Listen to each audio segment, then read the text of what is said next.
Hi అండి. అందరికీ good morning friends. ఎలా ఉన్నారు? బాగున్నారా? ఈరోజు మన ఛానల్ చూడండి. నేనైతే చపాతీలోకి అయితే చిన్న సొరకాయ ఉంది ఫ్రెండ్స్. చిన్న సొరకాయనైతే చపాతీలోకి కర్రీ చేయబోతున్నాను. సింపుల్ అండ్ టేస్టీగా ఈ కర్రీ ఎలా చేయాలో చూపించబోతున్నాను. చూడండి, ఈ సొరకాయనైతే ఇలా చెక్కు తీసేసుకొని సన్న పీసెస్ లాగా కట్ చేసుకొని ఈ సొరకాయలోకి పచ్చిమిర్చి కారం వేసి కర్రీ చేస్తే మాత్రం టేస్ట్ సూపర్ ఉంటుంది. మీరు ఒకసారి ట్రై చేయండి. చాలా చాలా బాగుంటుంది ఫ్రెండ్స్. ఇలా పీసెస్‌లా కట్ చేసుకున్నాం కదా! సొరకాయ మొత్తం కట్ చేసుకోవడం అయిపోయింది కదా! పక్కకు పెట్టేసుకుందాం. పక్కకు పెట్టేసుకొని ఈ సొరకాయలోకి కారం ఎంత అవసరం ఉందో నేనైతే అన్ని పచ్చిమిర్చి తీసుకొని ఈ మిక్సీ జార్‌లోకి వేసుకున్నా.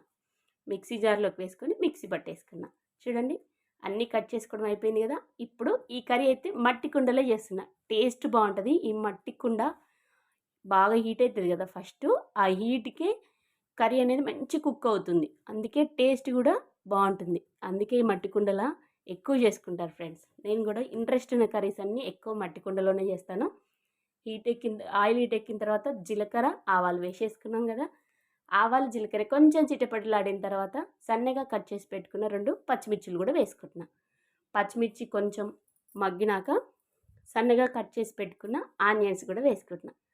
ఆనియన్స్, పచ్చిమిర్చి ఇవన్నీ ఆయిల్‌లో స్లోగా మంచి మగ్గించుకోవాలండి. ఈ మట్టి కుండలో అయితే ఇంకా కర్రీ మంచిగా ఉడుకుతుంది. కలుపుకుందాం. స్లోగా వండుకున్నా కూడా ఈ మట్టి కుండలో కర్రీ అనేది చాలా టేస్ట్ ఉంటది. ఆ వేడికనేదే కర్రీ బాగైతది. దీంట్లోకి కచ్చా బచ్చా దంచుకున్న అల్లం వెల్లి పేస్ట్ వేసుకుందాం. నేనైతే ఎప్పుడైనా సరే అల్లం వెల్లి పేస్ట్ అప్పటికప్పుడు దంచేసుకుంటాను ఫ్రెండ్స్. మీరు కూడా ఇలా వేసుకోండి. ఏ కర్రీ అయినా టేస్టీగా ఉంటది. కొంచెం పసుపు కూడా వేసుకొని మళ్ళీ ఇవన్నీ మగ్గించుకుందాం ఆయిల్‌లో. ఇలా చాలా బావుంటదండి. చిన్న సొరకాయనే చపాతీలోకైనా, రైస్‌లోకైనా దేంట్లో అయినా తినొచ్చు కానీ నేనైతే మెయిన్ చపాతీలోకే చేస్తున్నా. చాలా చాలా బావుంటది. మూత పెట్టేసుకుంటే త్వరగా మగ్గిపోతది కదా! మూత పెట్టేసుకున్నా. చూడండి, ఎంత మంచి మగ్గిపోయిందో. ఇప్పుడు దీంట్లోకి సన్నగా కట్ చేసి పెట్టుకున్నాం కదా! మనం సొరకాయ ముక్కలు వేసేసుకుందాం. వేసేసుకొని మంచిగా కలుపుకొని మూత పెట్టేసుకుంటే ఎంత మంచిగా ఉడుకుతదో. కర్రీ అయితే చాలా మంచిగా ఉడుకుతది. చిన్న చిన్న పీసెస్ లేత సొరకాయ చూడండి ఎంత బావుందో. మొత్తం కలిపేసుకుందాం. కలిపేసుకొని స్లోగా కలుపుకుంటూ మూత పెట్టుకుంటూ మగ్గించుకుంటే మంచిగా మగ్గిపోతది. ఇవన్నీ ముక్కలన్నీ కలిసేలా కలుపుకున్నాం కదా! ఈ కర్రీ అయితే ఒక ఇద్దరు చపాతీలోకి తినేసినాం ఫ్రెండ్స్.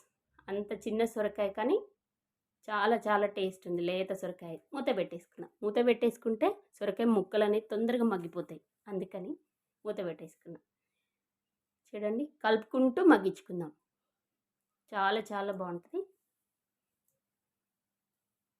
ఇట్లా ఒకటి 2, 3 సార్లు ఇట్లా కలుపుకుంటూ మూత పెట్టుకుంటూ తీసుకుంటూ కలుపుకొని మూత పెట్టేసుకొని మంచిగా ఉడికించుకోండి సొరకాయ ముక్కల్ని.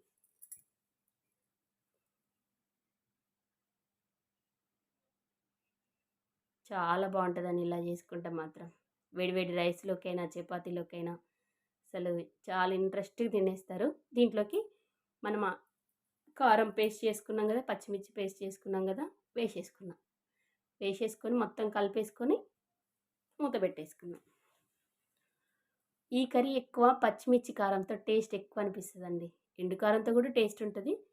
కొంచెం పచ్చిమిర్చితో ఎక్కువ టేస్ట్ ఉన్నట్టు అనిపిస్తది. అందుకే నేను ఈరోజు పచ్చిమిర్చి చేసిన.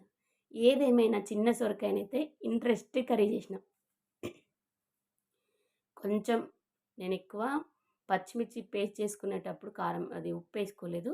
ఇందులో కొంచెం ఉప్పు కూడా యాడ్ చేసుకున్నా. ఉప్పేసుకొని ఇవన్నీ స్లోగా మగ్గించుకొని 2 నిమిషాలు బాగా కలిపేసుకున్నాక మూత పెట్టేసుకుందాం.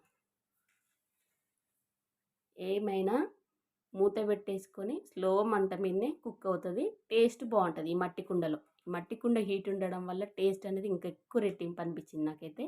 అందుకే మన అమ్మమ్మలు, నానమ్మలు ఎక్కువ ఈ మట్టి కుండలలో చేసుకొని అంత టేస్ట్ అయితది. ఇప్పుడు దీంట్లోకి నేను పాలు పోసుకున్నా. వేడి చేసుకొని పక్కన పెట్టుకొని పాలు పోసేసుకున్నా. ఇలా పచ్చిమిర్చి కారంలోకి పాలు పోసుకొని కర్రీ చేసుకుంటే మాత్రం చాలా టేస్ట్ ఉంటదండి. ఇంక ఈ పాలు, పచ్చిమిర్చి కారంతో సొరకాయ కర్రీ అనేది రెట్టింపు అవుతుంది.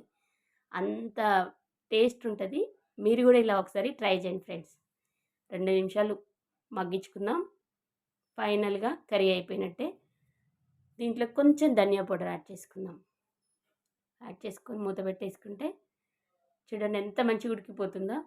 అసలు టేస్ట్ అయితే మేము తినేసినాం. చాలా చాలా టేస్ట్ ఉంది ఫ్రెండ్స్. ఇలా ఒకసారి కర్రీ ట్రై చేస్తే మాత్రం మీరు ఇష్టంగా తింటారు. మీ ఇంట్లో వాళ్ళు మళ్ళీ మళ్ళీ చేయమని అడుగుతారు. అంత బాగుంటుంది ఈ సొరకాయ కర్రీ.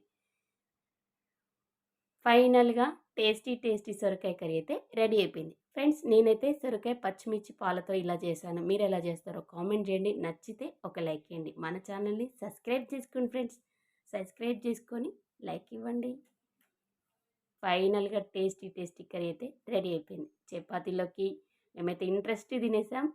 మట్టి కుండలో చేసుకుంటే మాత్రం చూడండి ఎంత మంచి కుక్ అయిపోయిందో. అసలు చాలా చాలా టేస్ట్ అండి అది అసలు. ఎంత బాగుందో చూడండి కర్రీ. చాలా చాలా బాగా వచ్చింది. టేస్ట్ కూడా అంతే బాగుందండి. ఓకేనా? మరొక రెసిపీతో కలుద్దామా ఫ్రెండ్స్? నచ్చితే ఒక లైక్ ఇవ్వండి. బాయ్ అండి. టేస్టీ కర్రీ మీరు కూడా ఒకసారి ట్రై చేసి ఎలా వచ్చిందో కామెంట్ చేయండి. కానీ ఈ కర్రీ ఇలా చేసుకొని తింటే మాత్రం టేస్ట్ అయితే మాటల్లో ఉండవు. ఓకేనా? Bye friends.